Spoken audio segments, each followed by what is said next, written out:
Nah, mungkin setelah kemarin nih kok banyak sekali yang terjadi perdagangan yang cukup panjang, terus sekarang juga kita udah berada di bulan Mei. Nah, apa nih kira-kira yang akan terjadi di bulan Mei? Kita sering nih kok dengar yang namanya fenomena sell in May and go away. Kayak kemarin-kemarin nih kita udah pada sell-sell juga. Apakah fenomena sell in May and go away ini benar adanya kok? Oke, jadi biasanya sih memang ada sell in May, go away ya. Tapi balik lagi ini tergantung kondisi makro gitu. Cuman kalau liatin perdagangan 2 hari pertama nih ya di bulan Mei, kelihatannya Mm-mm. sih hari ini juga akan jadi red day juga sih buat IHSG ya. Dan kalau kita lihat kan kemarin malam atau dari hari mungkin Selasa kali ya, US marketnya juga udah merah Iya. gitu. Jadi mungkin just give a little bit background aja gitu. Mungkin buat teman-teman di sini yang ngikutin, oh US market gimana gitu kemarin malam ya, US market merah gitu kemarin malam lumayan dalam gitu.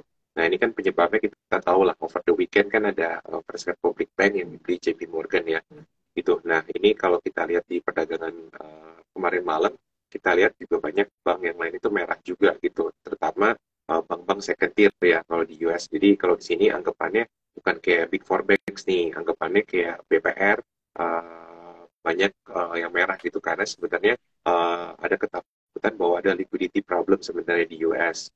Nah, ini bertepatan dengan ntar malam mau ada keputusan The Fed apakah naikin atau enggak, atau misalnya tetap maintain gitu. Jadi, saya rasa ya market kita juga kemungkinan besar akan merah juga gitu. Regardless sebenarnya di akhir April kita lihat dari laporan keuangan sebenarnya terutama dari sektor perbankan udah cukup solid gitu. Dan kita lihat dari tech company juga laporan keuangannya juga cukup bagus.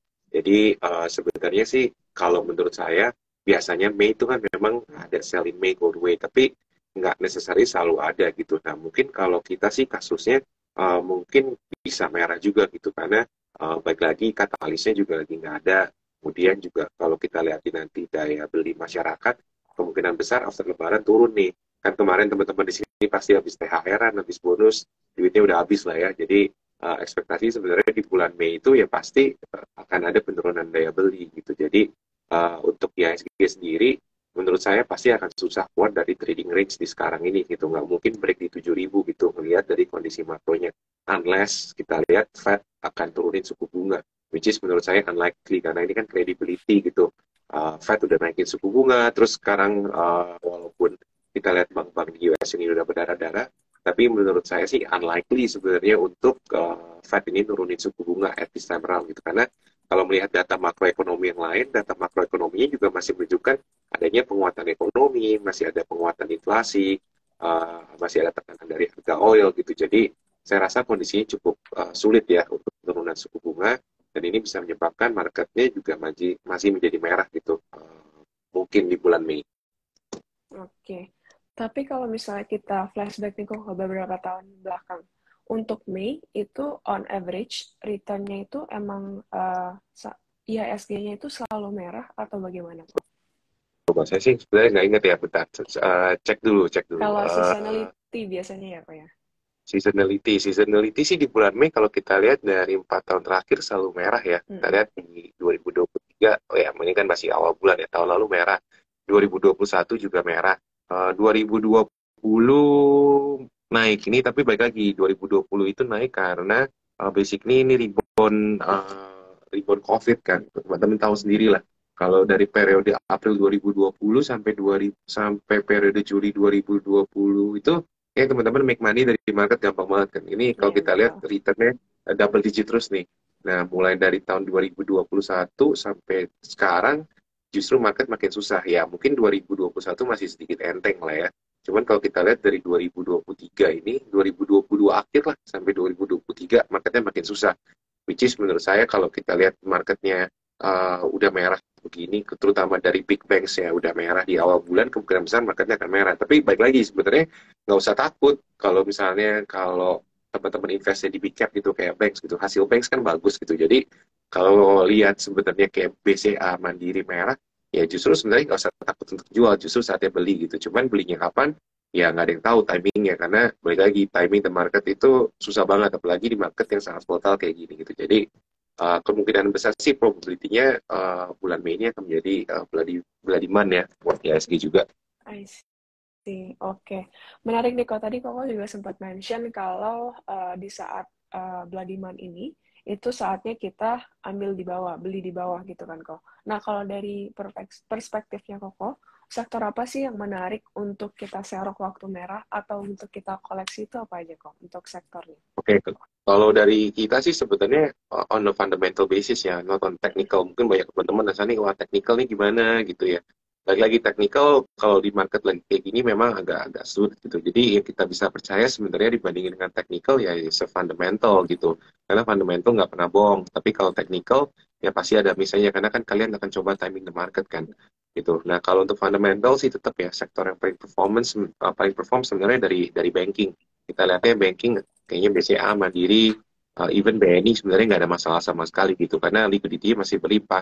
Nah kalau ditanya apakah ada hubungannya gitu spillover dari mungkin dari global banks atau US Bank ke Indonesia, untuk saat ini kemungkinan besar nggak ada gitu karena basically portfolio aset yang dimiliki Indonesia nggak ada hubungan exposure ke even kayak First Republic Bank gitu atau jadi kemungkinan besar kecil.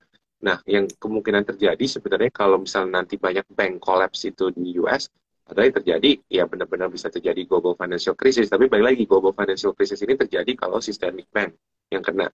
Nah, bank-bank kayak First Republic Bank yang kena itu kan sebenarnya bukan systemic bank. Systemic bank itu kayak JP Morgan atau kayak Deutsche atau HSBC yang kena. Jadi potensi untuk kena global financial crisis kayak 2008 untuk saat ini masih kecil. Nah, jadinya nggak usah takut beli banks gitu. Nah, kemudian sektor yang orang suka ya balik lagi kalau defensif ya consumer, balik lagi consumer. I think kemarin resultnya juga oke. And then kalau kita juga lumayan suka for some extent kita lihat juga sigaret ya, rokok juga udah mulai menunjukkan perbaikan.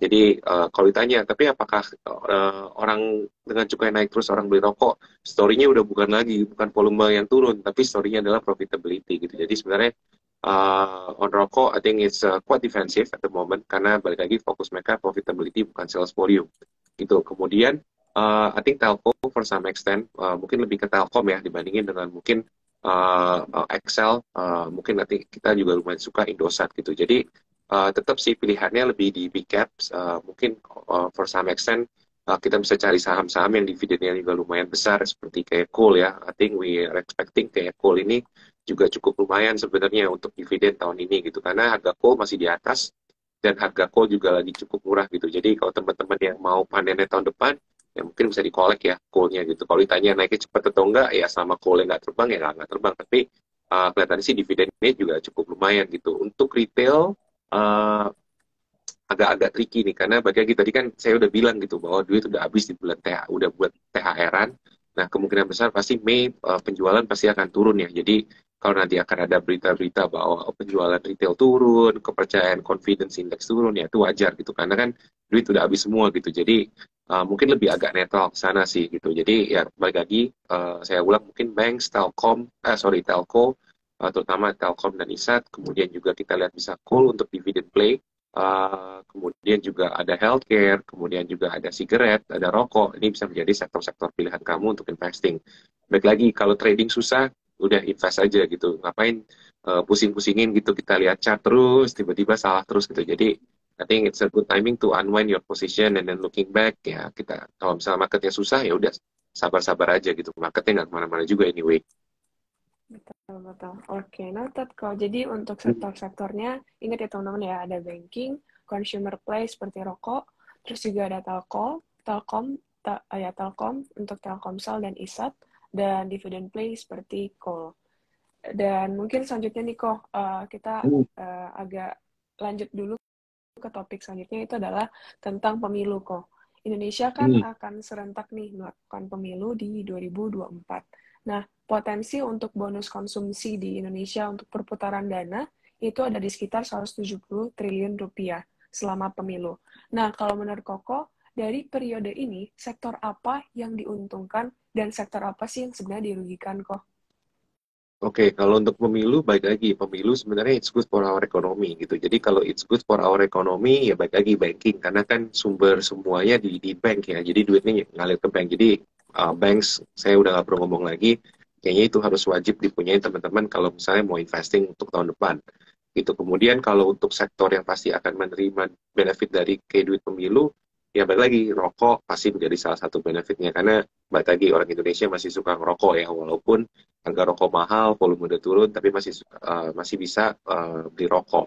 Apalagi ditambah profitability-nya mereka udah bagus gitu. Jadi pasti sektor kayak rokok ini mestinya bisa diuntungkan dari pemilu. Kemudian juga dari konsumsi, konsumsi udah pasti ada kenaikan karena balik lagi kalau selama pemilu biasanya kan ya ada kampanye-kampanye, kampanye-kampanye kita tahu lah kadang-kadang ada suka duit panas kan. Duit panasnya nggak tahu entah dari mana, tapi ya biasanya bisa mengalirnya kemana ya buat beli makanan, makanan balik lagi ke consumer good. Mungkin for some extent ya bisa balik ke retail gitu, apalagi kalau misalnya ada orang yang kampanyenya rajin ikut kampanye, mungkin dia punya duit lebih gitu untuk dibelanjain gitu. Jadi balik lagi sebenarnya sektor untuk kayak pemilu itu ya balik lagi banking, consumer, kemudian cigarette, for some extent.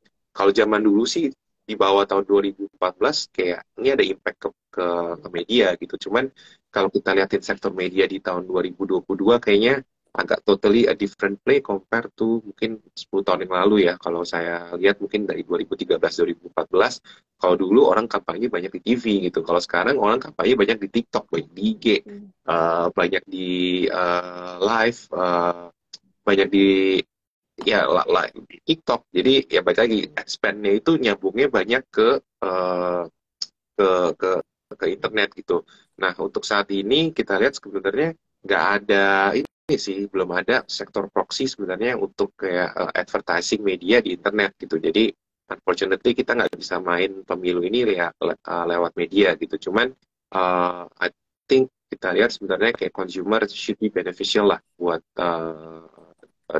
this time around. Tapi baik lagi sebenarnya yang menarik dari pemilu tahun ini sebenarnya bukan dari uangnya gitu, karena kita melihat dari calonnya.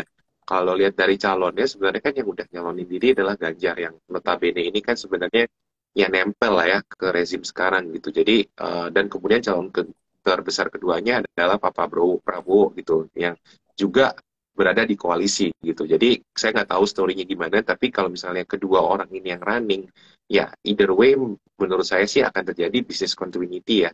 Karena kan yang udah dilakukan 10 tahun kemarin, kemungkinan besar akan dilanjutkan. Gitu. Jadi saya rasa ya I think it's good for the GDP, it's good for the IISG.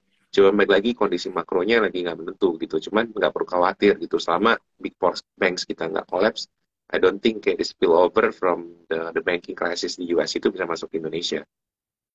I see. Tapi kalau dari pemilu ini kok, Hmm. kira-kira sektor apa sih yang biasanya kurang di benefitin?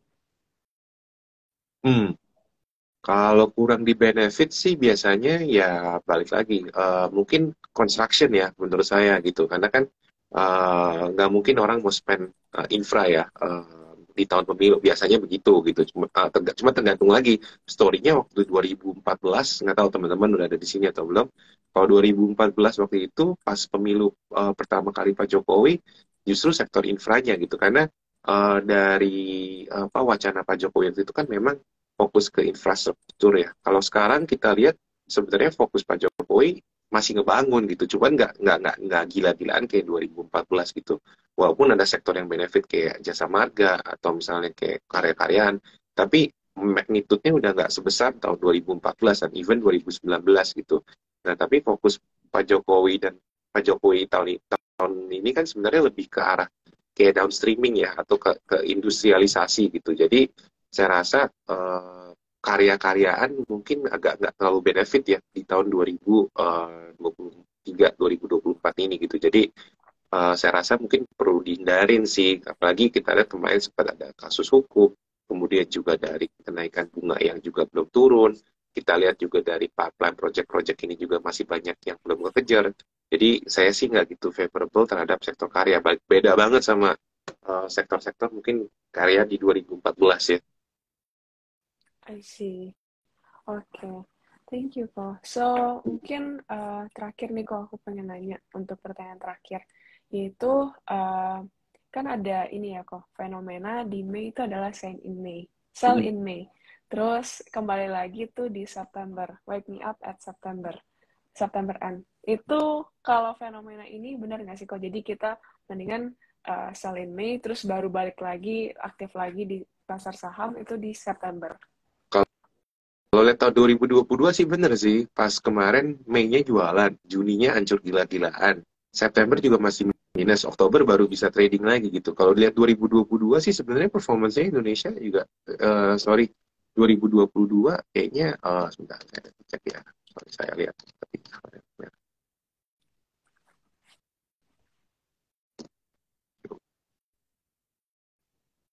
Oh, sorry. Kalau 2022, iya bener sih, Mei Juni ini merah gitu ya. Terus kita lihat juga tahun sebelum Mei juga Mei merah, tapi Juni rebound.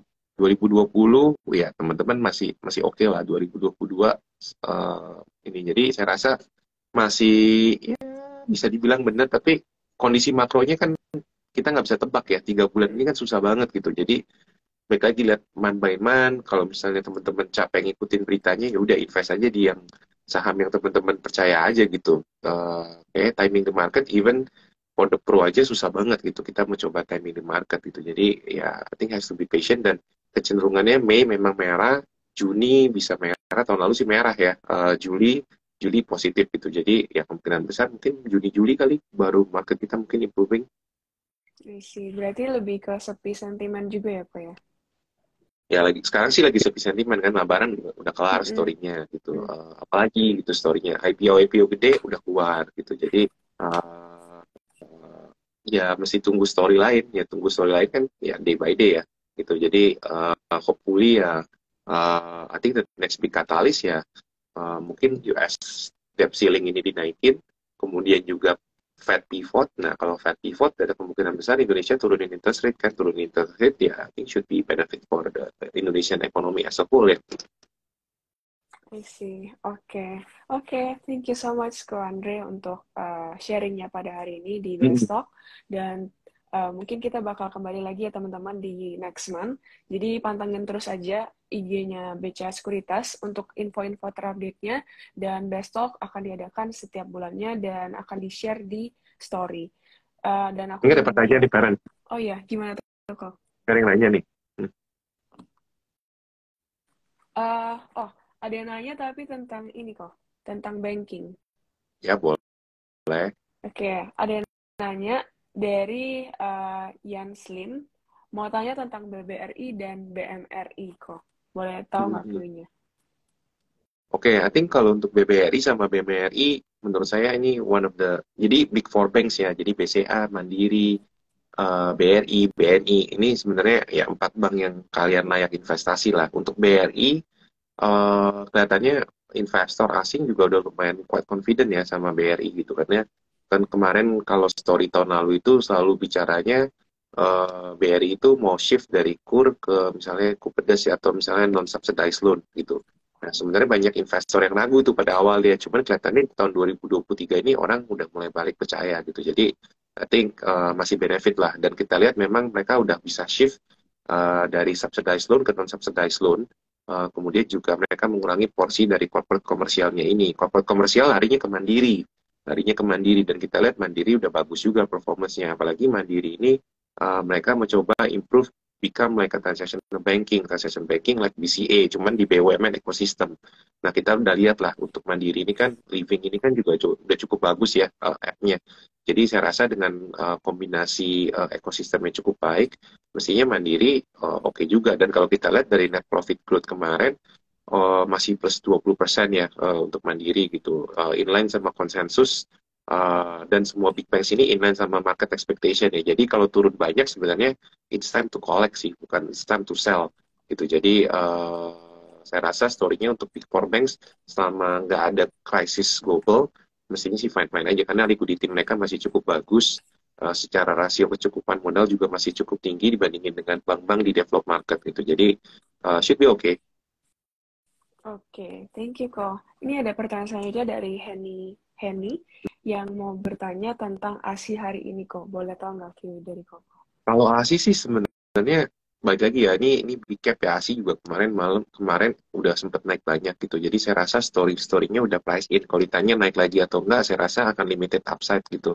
Cuman baik lagi ini sahamnya mungkin bisa diinvestasikan ya. Cuman kalau kita lihat sebenarnya ASI itu kan memang ada cyclical stock ya. Jadi nggak bisa dipegang terlalu lama gitu. Kalau teman-teman pegang ASI terlalu lama, di atas 1 tahun, 2 tahun, kecenderungannya malah rugi karena kan ini cyclical stock dan biasanya ini agak konglomerasi ya gitu. Jadi kalau misalnya nanti kita rasa udah bisa naik ke 7.000, I think it's time to sell ya karena nggak bisa di hold lama kayak banking yang continuously give attractive ROE itu, walaupun ASI secara business wise is very good dan kita lihat penjualan mobil di tahun 2023 ini bagus banget ya, kita lihat dari sampai IMAS, kemudian juga kita lihat dari kayak auto, dari spare partnya, even kayak Dharma Polymetal performance-nya juga lumayan bagus ya. Jadi saya rasa it's a good stock to hold, tapi menurut saya nggak bisa dibuy saat ini ya karena semua beritanya udah price in ya, dividen tinggi, kemudian juga penjualan auto yang bagus, jadi saya rasa hold aja kalau udah punya, kalau misalnya mau beli ya tunggu koreksi aja sih. Oke. Next dari kalau ADMR gimana kok?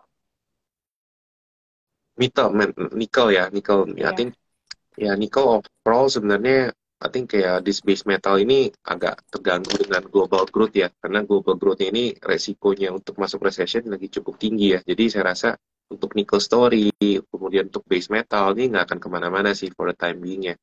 Apalagi kalau teman-teman liatin US market ini kayak saham perbankannya dihajar terus gitu. Saham perbankan dihajar kan ini kan ekspektasinya adalah global growth yang melambat gitu, dan ada ekspektasi bisa terjadi global financial crisis gitu. Jadi ya hopefully nggak terjadi global financial crisis, cuman ini sentimen aja. Jadi menurut saya untuk base metal nggak kemana-mana. I see. Next nih kok dari Kak Ken mau bertanya tentang INKP dan Blue. Gimana melihat prospek dari pemilu tersebut kok? Kalau INKP sih saya rasa nggak ada hubungan dari pemilu ya. Saya bingung kalau INKP hubungan dengan pemilu apa. Kalau INKP biasanya hubungannya cuma pop gitu. Kalau harganya popnya nggak naik ya dia nggak kemana-mana, nggak ada hubungan ke pemilu. Kalau Blue saya nggak tahu tuh Blue sama apa ya. Blue Berkap apa sih Blue, Prima Perkasa. saya nggak pernah dengar malah. Maaf ya, maaf ya. Jadi saya nggak bisa menjawab. Jadi saya nggak bisa give a view about Blue.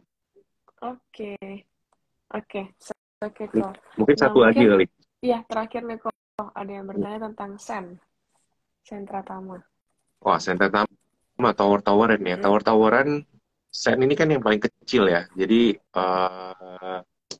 ya kalau kita lihat dari tadi result, mungkin kalau teman-teman punya reportnya Vista hari ini kita ada Tebik ya. Tebik hari ini lumayan miss ya earningsnya gitu. Jadi tendency ratio-nya turun.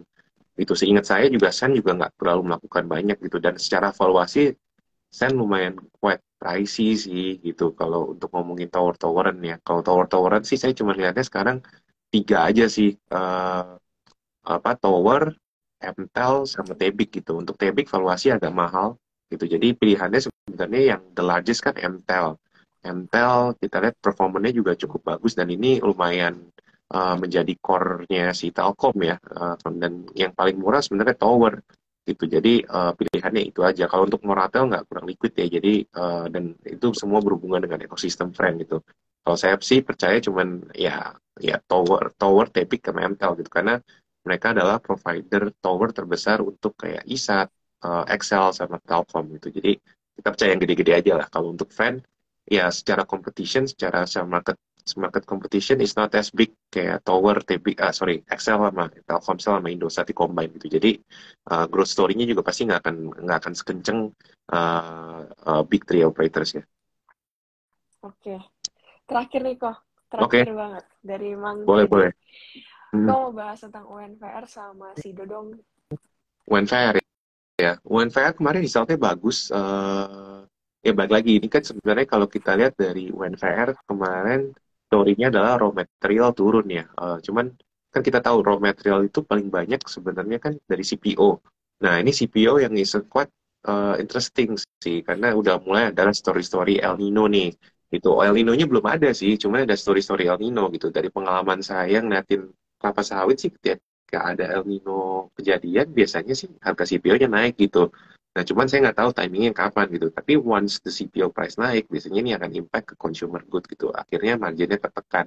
Apalagi kalau mereka nggak bisa naikin new product launch sama naikin marginnya, pasti akan tertekan. Tapi ya for the time being, kalau selama CPO-nya belum naik, ya masih aman-aman aja sih. Cuman saya rasa berita bagusnya Unilever udah price in. Jadi Mungkin nggak, kalau misalnya teman-teman mau stay defensif ya either teman-teman pegang cash atau buy on very deep gitu. Jadi sama aja sih kayak Sido is quite defensif juga sih healthcare, dividennya bagus.